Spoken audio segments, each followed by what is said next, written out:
PUBG game खेलना कैसा है, इस बारे में निकाह टूट जाता है। मैंने न खेली है न देखी है। कुछ अरसा पहले जो सुना था और फतावे को देखकर मैंने कह दिया, तो पबजी वाले जो पता नहीं कोई हजरात है वो हमसे राब्ता करते कि मुफ्ती साहब अल्लाह का नाम मानो, ये हम में नहीं है।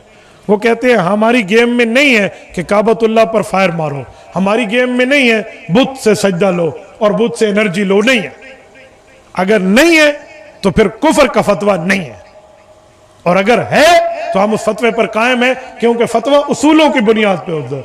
या तो पबजी गेम में खेलता तो मैं देखता, मुझे पबजी के बारे में इतना नहीं पता। एक बार इंडिया से किसी ने हमारे लाइव सेशन में सवाल किया कि पबजी के बारे में बताएं, तो मैंने कहा जी अम्मा जी के बारे में तो जानता हूँ, अबू जी के बारे में जानता हूँ, मुझे पबजी के बारे में नहीं पता।